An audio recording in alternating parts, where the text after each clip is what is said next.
Hello everyone, I am back your biology mentor. So guys, कल मैंने आपको the living word chapter पढ़ा करके पूरा ख़त्म कर दिया था और मैंने कहा था कि आज मैं आपको नीट के PYQs कराऊंगी। तो देखिए, मैंने नीट की PYQ की बुक दिखा रही मैं आपको। ये 38 ईयर्स के क्वेश्चन है इसमें। तो हम अपने फर्स्ट चैप्टर से स्टार्ट करेंगे, द लिविंग वर्ड। ठीक है, तो उसके हम PYQ आज सॉल्व करेंगे। चलिए देर ना करते हुए हम आज इसको स्टार्ट करते हैं।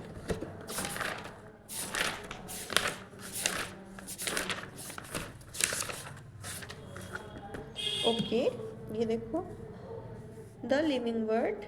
तो हम टॉपिक वाइज क्वेश्चन करेंगे। देखो, हमने ना आपको एक टॉपिक करके पढ़ाया था ना, वैसे हम करेंगे। तो पहला टॉपिक है व्हाट इज लिविंग। ठीक है, तो पहला क्वेश्चन है विच one of the following aspects is an exclusive characteristic of living things. ठीक है, एस्पेक्ट्स मतलब होता है पहलू। पहलू, ठीक है। तो पहला ऑप्शन है perception of events happening in the environment and there memory. पहला ही ऑप्शन आपको सही मिल गया कि मतलब विच ऑफ द फॉलोइंग एक्सपेक्ट का पहलू एक्सक्लूसिव कैरेक्टर ऑफ लिविंग, मतलब इन सब में से कौन सा ऐसा पहलू है जो कि लिविंग थिंग्स के कैरेक्टरिस्टिक्स को डिफाइन करता है। ठीक है, तो ये पहला ही है कि इवेंट्स हैपनिंग इन इन्वायरमेंट। मैंने आपको कल बताया था ना, कॉन्शियसनेस की जैसे इन्वायरमेंट में चेंजेस होंगे उसके हिसाब से रिफ्लेक्ट करना, और देयर मेमोरी। ठीक है, हमारा फर्स्ट ऑप्शन ही सही मिल गया। सेकेंड क्या है, a living organism can be unexceptionally differentiated from a non living things on the basis of its ability for. मतलब हम living things and non living thing को किस एबिलिटी के अकॉर्डिंग हम डिफ्रेंशिएट कर सकते हैं, बट उसमें कोई एक्सेप्शन नहीं होना चाहिए। रिप्रोडक्शन बिल्कुल नहीं, कल मैंने खच्चर बताया था आपको ना, नहीं हो सकता। Growth and movement, no. Growth वो इंक्रीज इन मास होता है ना नॉन लिविंग बीइंग का भी, तो ग्रोथ भी नहीं। Responsiveness to touch, responsiveness to touch, ये ऑप्शन सही है बिकॉज ये सिर्फ ना लिविंग बीइंग ही ये वाला कर सकते हैं, रिस्पॉन्स कर सकते हैं टच का, तो ये सही है। Interaction with environment and progressive evolution, no. तो हमारा ये सी ऑप्शन ही सही है। अब थर्ड क्वेश्चन क्या है, बायोलॉजिकल ऑर्गेनाइजेशन बिगिंस एट। जो बायोलॉजिकल ऑर्गेनाइजेशन होता है उसकी शुरुआत कैसे होती है? सेलुलर लेवल पे नहीं, एटॉमिक लेवल पे ना, ऑर्गेनिज्मिक लेवल पे ना, सब माइक्रोस्कोपिक मॉलिकुलर लेवल पे।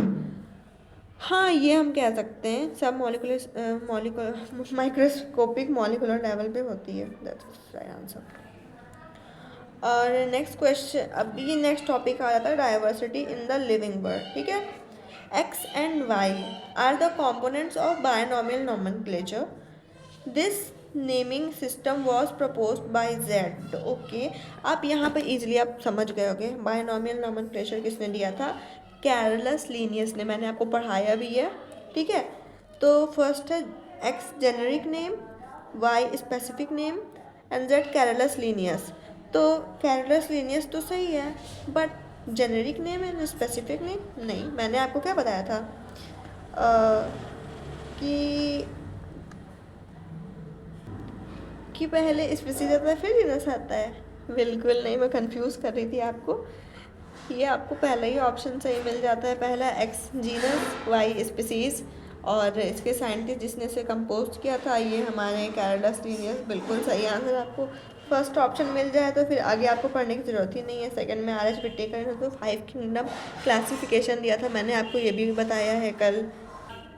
Now fifth question is select the correctly written scientific name of mango which was first described by Carolus Linnaeus. Okay, तो देखो मैंगीफेरा इंडिका कार्लिन बिल्कुल गलत है।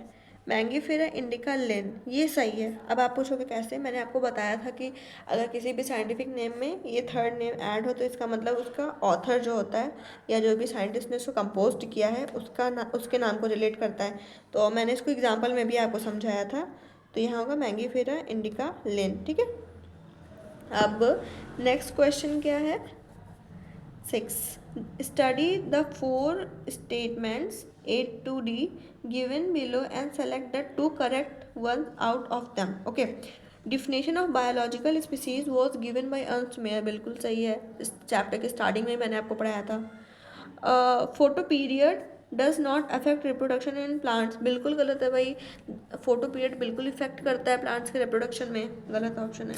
Binomial nomenclature system was given by R H Whittaker. तो फिर 5 kingdom classification किसने दिया था? कैरलस लिनियस ने. गलत है. In cellular organism reproduction is synonymous with growth. सही है. क्योंकि ना रिप्रोडक्शन जो होता है ना यूनिसेलुलर ऑर्गेनिज्म में उसकी ग्रोथ के बराबर ही होता है. सिनोनिमस मतलब होता है कि पर्यायवाची. ठीक है, उसी के पर्याय होता है. बिल्कुल सही है. तो ए एंड डी. तो करेक्ट ऑप्शन आपका ए एंड डी है. Biodiversity of a geographical region represent. Okay, biodiversity of a geographical. Genetic diversity present in the dominant species of the region. नहीं, जेनेटिक डाइवर्सिटी नहीं हो सकती है. Species endemic to the region ना. Endangered species found in the region. ऐसा possible नहीं है हर जगह पे.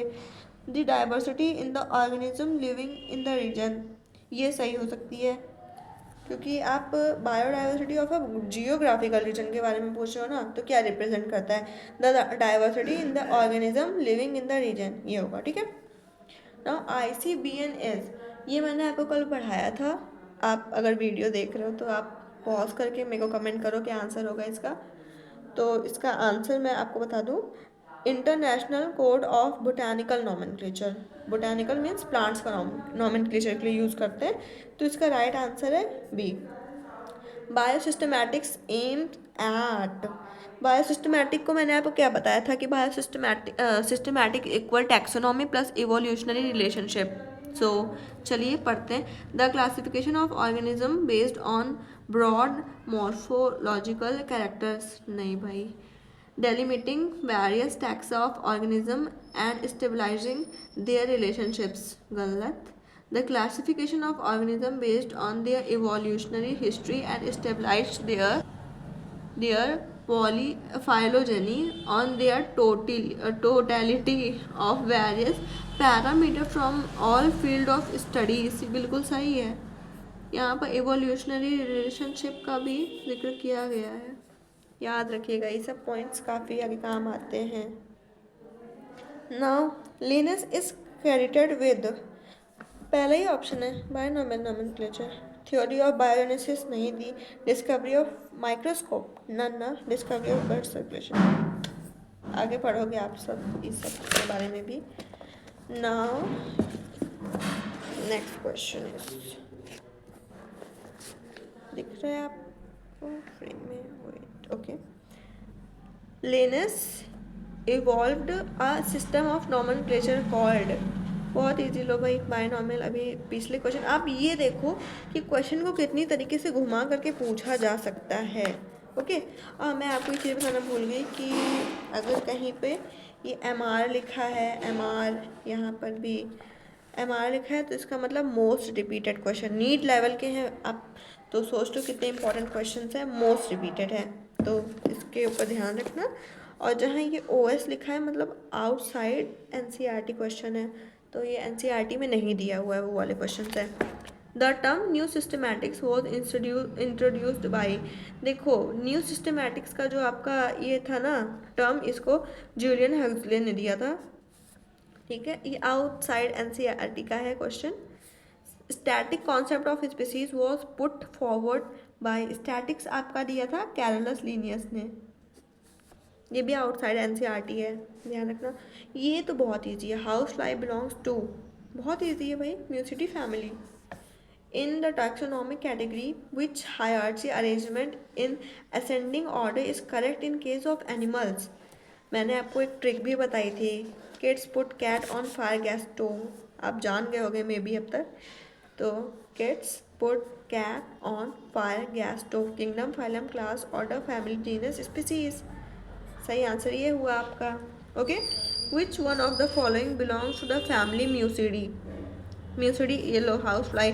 देख सकते हो आप कितने क्वेश्चन ऐसे ऐसे करके वही क्वेश्चन बार बार पूछ रहे हैं, और ये most important most repeated question है। याद कर लो आप, ट्रिक आपको याद हो जाएगा। Okay, now match column first with column second for house fly classification and select the correct option using the codes given below. Family, ये तो मैं बिना वही देखे ही बता दूँ आपको। फैमिली है, म्यूसिडी फैमिली है, ऑर्डर डिप्टेरा है, क्लास इंसेक्टा, फाइलम आर्थ्रोपोडा। ए का थर्ड, ओके दोनों में है, बी का फर्स्ट। मिल गया आपका answer, low. Now next question is which of the following organism is scientifically correctly named, correctly printed according to international rule of nomenclature and correctly described? Okay, Musca domestica, the common house lizard, a reptile. ये कैसे भाई, Musca domestica तो house fly का है, तो यहाँ पर lizard कैसे आ गई? बिल्कुल गलत। Plasmodium falciparum, a protozoa pathogen causing the most serious type of malaria. आप इसको ना आगे के चैप्टर में पढ़ोगे, ह्यूमन हेल्थ एंड डिसीज़ वाले चैप्टर में, तो आप प्लाज्मोडियम फैल्सीपेरम के बारे में पढ़ोगे। बहुत ही सही है ये ऑप्शन। और यहाँ फेलिस टिग्रिस दिया हुआ है, गलत है ये।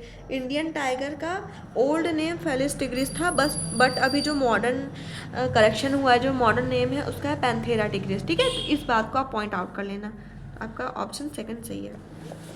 Now 19, which of the following animal is correctly matched with its particular name taxonomy category?